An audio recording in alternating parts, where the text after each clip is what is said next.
आणि उद्धव साहेब, आज या ठिकाणी गाडगे बाबांच्या निर्वाण भूमीमध्ये आपण आलेला आहात आणि गाडगे बाबांच्या निर्वाण भूमीमध्ये, राष्ट्रसंत तुकडोजी महाराजांच्या जन्मभूमीमध्ये, या ठिकाणी तुकडोजी महाराजांच्या कर्मभूमीमध्ये, आई रुक्मिणीच्या जन्मभूमीमध्ये आपण आलेले आहात. आपलं मनापासून या ठिकाणी स्वागत करते. महाविकास आघाडीचं सरकार होतं, का झालं, का तो निर्णय घेण्यात आला, हे गोष्ट आपल्याला सगळ्यांना माहिती आहे. महाविकास आघाडी बनली आणि एकजूट पक्की झाली. आणि कशाची जूट? सर्वधर्म संभावाची जूट आणि हिंदुत्वाची पण जूट. हिंदुत्व कोणाला विभाजन करायला सांगत नाही, हिंदुत्व कोणाला तोडफोड करायला सांगत नाही. तुम्हाला काय हिंदुत्व समजतोय तो आम्हाला समजतोय. ही वस्तुस्थिती आहे की जो जोडतो तोच मोठा होतो, जो तोडतो तो नष्ट होतो. मागच्या काळामध्ये आपल्या महाराष्ट्रामध्ये, आपल्या देशामध्ये एक विचित्र राजकारण सुरू झालं आणि तोडफोड, मोडतोड, ज्याला बघितलं तो तोडतो, ज्याला बघितलं तो मोडतो आणि संस्कार तोडतो, आत्मविश्वास तोडण्याचा प्रयत्न करतो, संस्कृती तोडतो, संविधान तोडतो आणि संविधान तोडणाऱ्यांना या देशातली जनता, या महाराष्ट्रातली जनता माफ करू शकत नाही. का संविधान तोडतो? परवा फडणवीस साहेब म्हटले, राहुलजींच्या हातामध्ये म्हणे लाल संविधान. इन्कलाब, अरे जोरात इन्कलाब. इन्कलाबचा आवाज, इन्कलाबचा रंग, बैसे काका, लाल आहे की नाही आहे? हा, प्रेमाचा रंग पांढरा आहे की नाही आहे? व्यापकतेचा रंग निळा आहे की नाही आहे? निसर्गाचा रंग हिरवा आहे की नाही आहे? आणि त्यागाचा रंग भगवा आहे की नाही आहे? आहे ना? मग हा त्याग जेव्हा तुम्हाला समजत नाही, तुम्ही काय भगव्याचं आम्हाला शिकवाल. आज गाडगे बाबांच्या या निर्वाण भूमीमध्ये तुम्हाला सर्वांना शपथ देते की ज्यांनी ज्यांनी देशावर कलंक लावलेला आहे, ज्या ज्या लोकांनी संविधान तोडलेलं आहे, त्या लोकांना आपल्याला सबक शिकवायचा आहे. का मी म्हणते संविधान तोडलेलं आहे? दोन मोठे पक्ष, बलाढ्य, एवढी मोठी पक्ष, हिंदू हृदय सम्राट बाळासाहेबांनी निर्माण केलेला पक्ष साहेब तोडला. पक्षांतर्गत कायदा 10 शेड्यूल कचऱ्यात टाकला. सुप्रीम कोर्ट म्हणतंय अजून निकाल लागायचा आहे. अरे कधी देणार तुम्ही निकाल? Justice delayed is justice denied. Tejas दादा, तुम्ही सर्वसामान्य माणसासारखं त्या ठिकाणी बसलायत. तुम्ही पण एखाद्या गुरमट मुख्यमंत्र्याच्या गुरमट पोरासारखं इथं येऊन मिरवू शकला होतात, पण माझा उद्धव साहेब, माझ्या उद्धव साहेबांचा चिरंजीव त्या ठिकाणी सामान्य माणसांमध्ये बसतो. ही संस्कृती म्हणतात. अरे फक्त शिवसेना नाही जी, फक्त शिवसेना नाही तर राष्ट्रवादी पण तोडली आणि स्वतःच्या पाठीत खंजीर खुपसली. अरे कशा प्रकारे ज्यांनी तुम्हाला दूध डेअरीवरनं बनवलं, दूध डेअरीवरनं आवाज दिला आणि चाल विधानसभा लढ म्हटलं, त्या व्यक्तीला आदरणीय पंतप्रधान म्हणाले होते की 70,000 कोटी का घोटाला, आणि दुसऱ्या दिवशीच कागद दाखवली आणि गेली वाया. अशी कशी लेकरं वाया जातात? अशी कशी ही इतकी कशी हावरट माणसं बनतात? कसं ते विचार करत नाही? अरे जे तुम्ही करताय ना ते तुमची पोरं पण तुमच्या सोबत करतील. शब्द घ्या आज गाडगे बाबांच्या या भूमीमधनं, जे तुम्ही केलं ती तुमची लेकरं पण तुमच्या सोबत हेच करतील. अरे आई वडील असतात, आपल्याला लहानाचं मोठं करतात, जीव घालतात, चारतात. अरे तुला घाम आला का? तू थकला का? तुला पाणी पाहिजे का? या सगळ्या गोष्टी करतात आणि त्या बाबाच्या खंजीर पाठीत खंजीर तुम्ही खुपसता तर निसर्ग तुम्हाला माफ करू शकत नाही. कुठं गेला सोयाबीनचा भाव? काय भाव आहे आपल्याला? काय भाव आहे सोयाबीनला? 3200-3800. आदरणीय उद्धव साहेब मुख्यमंत्री होते, काय भाव होता सोयाबीनला? काय भाव होता? 7,000, 8,000. काय भाव होता कपाशीला? काय भाव होता कपाशीला? 10,000 12,000 होता की नाही? कपाशीला भाव होता की नाही? हात वरती करा बघू. मग कोण तुम्हाला पाहिजे? महाविकास आघाडी किती बिगाडी? उद्धव ठाकरे जिंदाबाद. जोरात बरं का? उद्धव ठाकरे. माय माऊलींनो, तुम्ही मागच्या निवडणुकीमध्ये आम्हाला खूप साथ दिली. माझा हा भाऊ बळवंत दादा, सर्वसामान्य माणूस, मी त्यांना विचारलं होतं उद्धव साहेब की बळवंत दादा आमदार होते त्यावेळेला, ते बसा तुम्ही दादा, आमदार होते, त्यांना म्हटलं आपल्या अकाउंटमध्ये पैसे किती असतात भाऊ? म्हणे 5 लाख. म्हणलो मग आता कसं करायचं? आम्ही प्रत्येकानं 1-1 रुपया जमा केला आणि सगळ्यांनी मिळून निवडणूक लढली. महाविकास आघाडीचा प्रत्येक व्यक्ती आपल्या पाठीशी होता, पण त्यांच्याजवळ धनशक्ती होती. आमची वहिनी वायफळ बोलते, बोलते की नाही बोलत?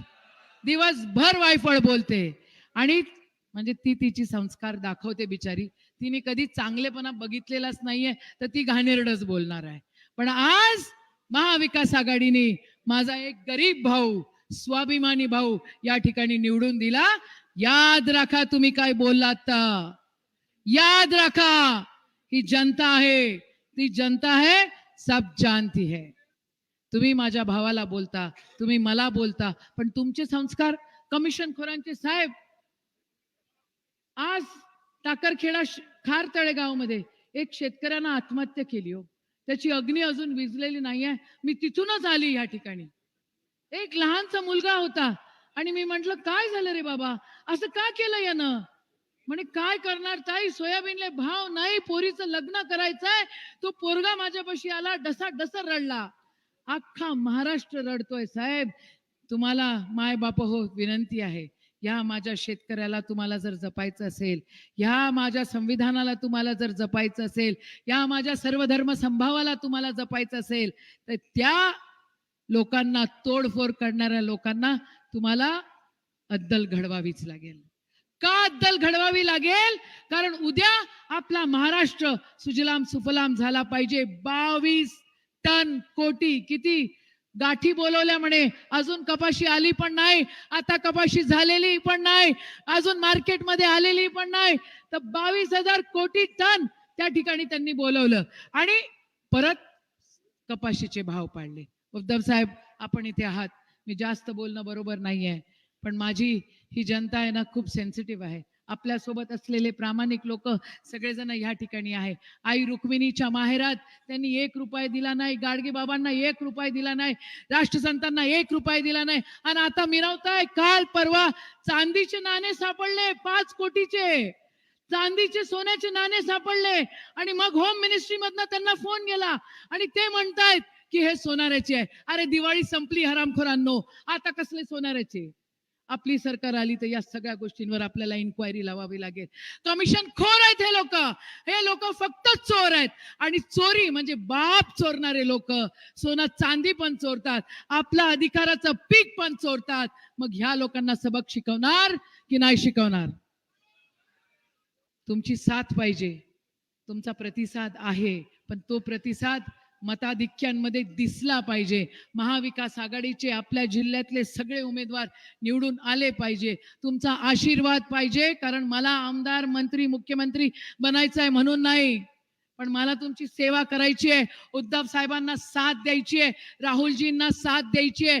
3,000 रुपये प्रत्येक महिलेला मिळणार. कालची पंचसूती 3,000 रुपये मिळणार. 4,000 रुपये माझ्या युवकाला मिळणार. 3 लाखाची कर्जमाफी त्या ठिकाणी होणार. बेरोजगारांना त्या ठिकाणी नोकरी मिळणार. या सगळं आणि माझं संविधान जपल्या जाणार. म्हणून तुमचा आशीर्वाद पाठीशी राहू द्या एवढी विनंती करते. आदरणीय साहेब, तुम्हाला नतमस्तक होते की तुम्ही आलात, आम्हाला आशीर्वाद देत आहेत. आता या ठिकाणी साहेब आपल्याशी बोलतील. बोलो महाविकास आघाडीचा वारे पंजाब. जय हिंद, जय भीम, जय महाराष्ट्र. आदरणीय ताई, उद्धवजी साहेब आपल्या सगळ्यांसोबत आहे. उद्धवजी साहेब आपल्या सगळ्यांसोबत आहे.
जय भवानी, जय शिवाजी, जय भवानी, जय शिवाजी, जय जय जय जय जय भवानी. जय जय जय जय जय शिवाजी. हॅलो.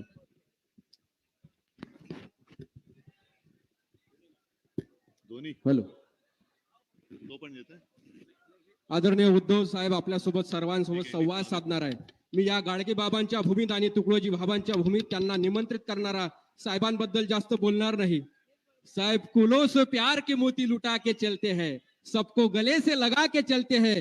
इसके बड़प्पन का अंदाजा करे भी तो करे कैसे, ये आसमां है मगर सर झुका के चलते हैं, मगर आसमां है ये सर झुका के चलते हैं. आदरणीय उद्धव साहेब.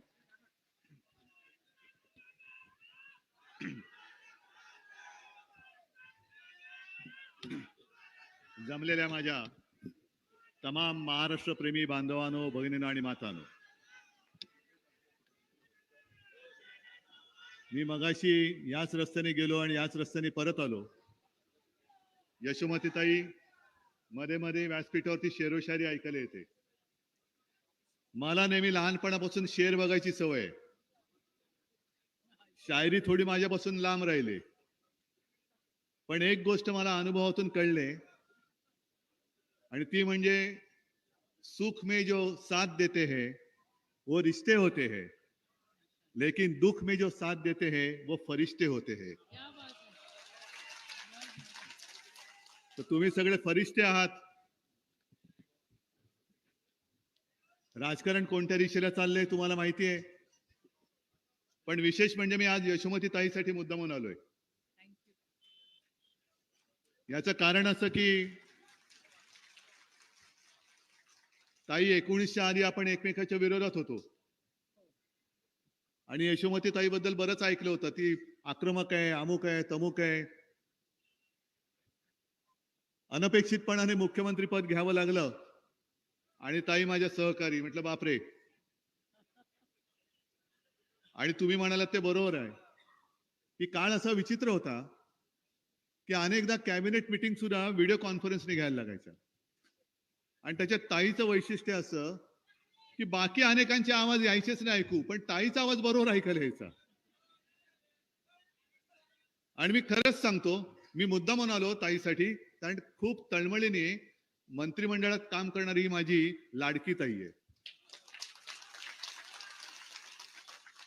अमरावती म्हटलं, विदर्भ म्हटलं, ऐकायचीच नाही.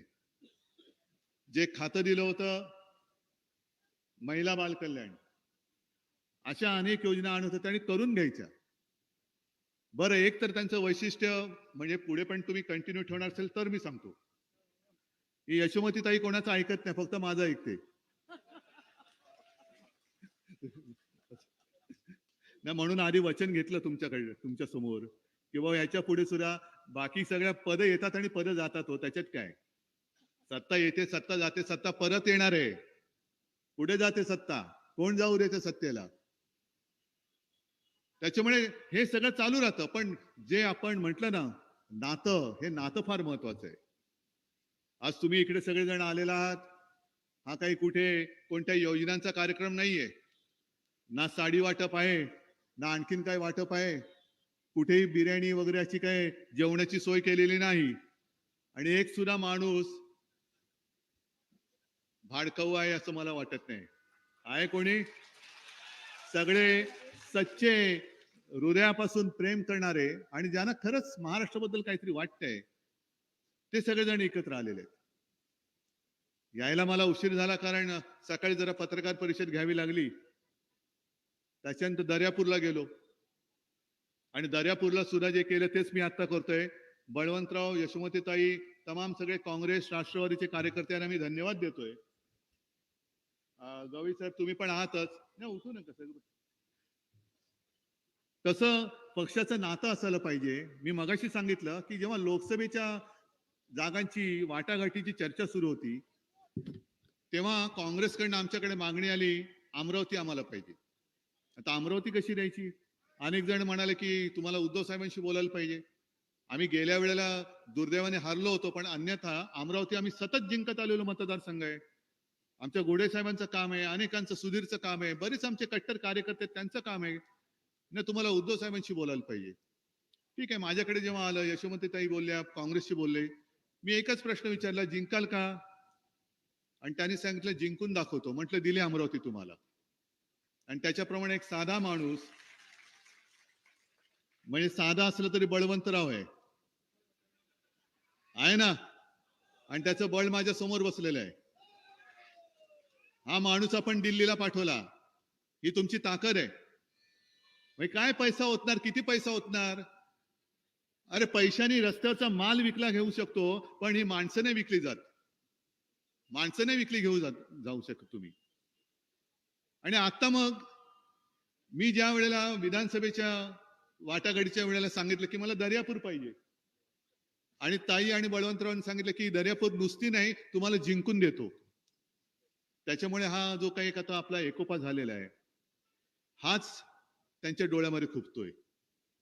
बळवंतराव तुम्ही चिडून बोललात, काल कोणतरी काहीतरी आपल्या ताईला बोललं, दुर्लक्ष करा, दुर्लक्ष करा. असे अनेक जण बोलत असतात.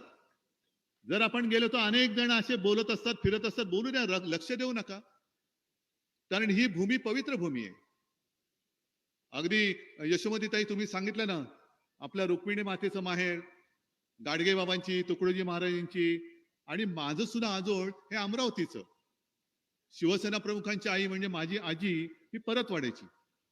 त्याच्यामुळे ही जी भूमी आहे, या मातीवरती संस्कार आहेत, इथे मातेचे संस्कार आहेत. ज्यांना संस्कार झालेले नाहीत ते काय बोलतील, त्यांच्यामुळे त्यांच्यासाठी आपण आपले संस्कार सोडू नका. त्यांना बोलायचं ते बोलू द्या, तुम्ही दुर्लक्ष करा. जनता जनार्दन बघून येईल त्यांना काय करायचं ते. आणि ते पाहिलं म्हणूनच गेल्या वेळेला तुम्हाला त्यांनी जिंकून दिलेलं आहे. त्याच्यामुळे तुम्ही आता त्यांच्या नादीच लागू नका. त्यांना दुसरं काय येते? चांगल्या गोष्टी बोला म्हटलं तर, जसं शिवसेना प्रमुख नेहमी सांगायचे की साधी अक्षर असतात, अक्षरांचे शब्द होतात, शब्दांच्या ओव्या पण होतात आणि शब्दांच्या शिव्या पण होतात. आपण ठरवायचं आपण काय घ्यायचं. आम्ही ओव्या घेणारी माणसं आहोत, पण याचा अर्थ शिव्या प्रत्येक वेळेला द्याल तर इंगा दाखवणार नाही असं नाही, पण ती वेळ आमच्यावरती आणू नका. एवढंच मला त्यांना हात जोडून मला विनंती करायची. बाकी एकूण निवडणूक मी म्हंटल ना कोणत्या दिशेने चाललेली आहे. सगळं झालं, पक्ष फोडला, चिन्ह चोरलं. मी असं ऐकलं होतं की येत्या 8 तारखेला आपल्या म्हणजे शिवसेनेच्या नाव आणि चिन्हाची सुनावणी होणार होती. आणि 2 दिवस आधीच मी म्हंटल की आता बघू 8 तारखेला सुनावणी होते का बतावणी होते. झालं, पुढे गेली. काय कसला तमाशा मांडलाय, न्यायाचा तमाशा आहे, सगळा खेळ, बाजार मांडलेला आहे, बाजार. खरं म्हणजे न्यायदेवतेबद्दल आम्हाला आदर आहेच, न्यायदेवतेबद्दल आहेच. आता नवीन तिची जी काही मूर्ती आणली, तिच्या डोळ्यावरची पट्टी काढली. आम्हाला असं वाटतं की आता तरी त्या न्यायदेवतेला कळेल की ज्या देशात मी न्यायदेवता म्हणून बसले, माझ्या डोळ्यात देखत लोकशाही चिरडली जाते, लोकशाही तुडवली जाते, लोकशाहीचा खून होतोय. पण ही न्यायदेवता नुसती तिथे 4 भिंतीत बसलेली नाहीये. ही न्यायदेवता आता माझ्यासमोर संपूर्ण महाराष्ट्रात पसरलेली. ही न्याय करणारी, ही माझी न्यायदेवता आहे. ही माझी न्यायदेवता आहे. नाहीतर सगळी मोठी मोठी माणसं ते काय वाटतील ते बोलतील, तुम्ही नाही बोलायचं त्यांच्याबद्दल. अहो पण आम्हाला न्याय पाहिजे, न्याय पाहिजे. न्याय मागतोय आम्ही, हक्क मागतोय आम्ही, पण त्याला सुद्धा विलंब लागतोय. मग कशाला ती कलम केलेत आणि कशाला संविधान संपवण्याचा जो विषय होता गेल्या निवडणुकीत, तुम्ही सगळ्यांनी कमाल केलीत. कारण संविधान हे मारायलाच निघाले आहेत. अजून होते मी म्हणत नाही, अजूनही प्रयत्न चालू आहेत. संविधान तुम्ही मानणार नसाल, संविधानात लिहिलेल्याप्रमाणे जर तुम्ही वागणार नसाल तर उपयोग काय त्याचा? आणि म्हणून ही लढाई अजून संपलेली नाहीये.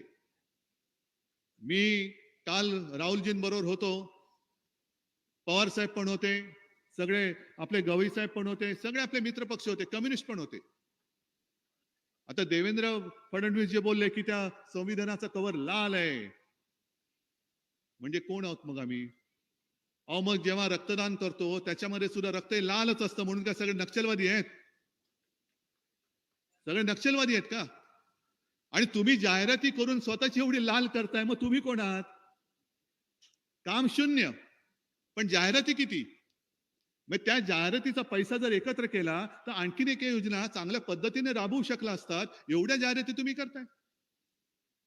मग महाविकास आघाडीचं सरकार आपलं होतं, आपण कधी एवढ्या मोठमोठ्या जाहिराती केल्याचं पाहिलं तुम्ही? आम्ही हे केलं, आम्ही ते केलं, ते केलं. आता सगळीकडे शेतकरी आहेत ना. मला प्रामाणिकपणे सांगायचं की आपल्या सरकारने केलेली कर्जमुक्ती किती जणांना मिळाली होती? खरं सांगायचं, खोटं बोलायचं नाही. नक्की मिळाली होती? मग एक तरी कार्यक्रम मी यशोमतीताई तुमच्या गावातून केला होता, दिली की नाही कर्जमुक्ती, दिली की नाही कर्जमुक्ती, केला होता तमाशा? कारण आम्ही काही उपकार नव्हते केले, आम्ही तुमच्या हक्काचं होतं, तुमच्याच पैशातनं जे सरकारला येणं येतं त्यातनं तुमच्या हक्काचं आम्ही दिलं होतं. आम्ही आमचं कर्तव्य केलं होतं, उपकार केलेले नव्हते. आम्ही कर्तव्य बजावलं होतं. अगदी करोना काळामध्ये सुद्धा यशोमतीताई तुम्हीच सांगितलं होतं आणि आपण ती योजना केली की करोनामुळे ज्या मुलांचं, बालकांचं, ज्यांना पालकत्व गमावलंय त्यांची जबाबदारी आपण घेतली होती, आपण केली होती. आपत्तीमध्ये शेतकऱ्यांना नुकसान भरपाई मिळत होती की नव्हती? हे सगळे जरा आठवा, कारण हेच ते पुसून टाकायला निघालेत. आता सुद्धा मी आलो, लोकसभेला आलो होतो, प्रश्न तेच आहेत. सोयाबीनला भाव नाही, कापसाला भाव नाही, ह्याला भाव नाही, डाळीला भाव नाही, भाव पडलेत. आणि या 3 भावांना बरे भाव द्यायचे आपण? हे नुसते भाव खाऊ लोक, जाऊ तिथे खाऊ. कशाला द्यायची आहे ना मतं? सोयाबीनला सुद्धा आपल्या काळामध्ये जे भाव दिला होता 10,000 रुपये, 12,000 रुपये वगैरे जो होता, आता तुम्हाला तेवढाच मिळतोय का? मगाच्या सभेत मी विचारला प्रश्न, मला म्हणाले आता जेमतेम 3,000 मिळतोय. कापूस खरेदी होते, कारण सांगितलं ते कापूस ओला आहे. डाळीचे भाव पडलेत. सोयाबीनचं तेलाची आयात होते, डाळीची आयात होते. मग माझ्या शेतकऱ्याने जायचं कुठे? बरं, हे झालं शेतमालाचं. शेतीचा खर्च जो आहे तो कमी होतोय का? प्रत्येक अवजारावरती जीएसटी आहे, खतावरती जीएसटी, कीटकनाशकावरती जीएसटी, ट्रॅक्टरवरती जीएसटी, सगळ्यांवरती जीएसटी. म्हणजे एका बाजूने महागाई वाढते, पण हातात मध्ये काय मिळत नाहीये. म्हणजे मला आता हे 3-4 महिन्यापूर्वीच आपली जी लोकसभेची निवडणूक झाली तेव्हाही मी फिरत होतो आणि तेव्हा शेतकऱ्यांनी मला सांगितलेलं, आता कल्पना नाही मला, पण त्यांनी सांगितलं की उद्धवजी आम्हाला साधारणतः 1 लाखभर रुपयांचं खत हे वर्षाला लागतं. तो शेतकरी कोणती शेती करत होता, किती एकर शेती होती मला नाही माहित, पण तो असाच गर्दीत भेटला आणि मला बोलत होता. म्हटलं मग अहो 1 लाखाच्या खतावरती जर का 18% जीएसटी असेल, नंतर त्यांनी कदाचित कमी केली असेल, म्हणजे किती गेले? 1 लाखातनं 18,000 हे आधीच काढून घेतले आणि वर्षातनं आम्हाला म्हणे प्रधानमंत्री काय सन्मान योजना म्हणून 12,000 देणार, 6,000 रुपये नाही, 6,000 देणार ना, 6,000 देणार, म्हणजे 12,000 आधीच त्यांच्या खिशामध्ये. मग त्यातलेच काढणार आणि 1,500 लाडकी बहीण म्हणून देणार. काल राहुलजींनी जो एक हिशोब मांडला की आपल्याला माहिती नाहीये आपण जे काय आयुष्य जगतो आहोत, आपल्याकडनं कसे आपला खिसा कापतायत, कुठेही गेला आणि काही घेतलं का जीएसटी येतो. आणि मग राहुलजीने एक हिशोब मांडला की ह्या सगळ्या गोष्टी जर का आपण व्यवस्थितपणाने एका कुटुंबियानी म्हणून विचार केला तर वर्षाकाठी प्रत्येक कुटुंबाकडनं साधारणतः 90,000 रुपये हे जीएसटीच्या पोटी सरकार खातं आपलं. 90,000 रुपये. मग कमवणार कसं, जगणार कसं, मुलांचं शिक्षण होणार कसं? आणि म्हणून आपण जे काही ठरवलेलं आहे, एक तर मुलींना शिक्षण मोफत दिले जाते, चांगली गोष्ट आहे. आपलं सरकार आल्यानंतर मी तर ठरवलेलं आहे की जसं माझ्या महाराष्ट्रातल्या मुलींना मोफत शिक्षण दिलं जातं, तसंच माझ्या घरातली टोल नाके घातले की सगळी आपण काढून घ्या. देवेंद्र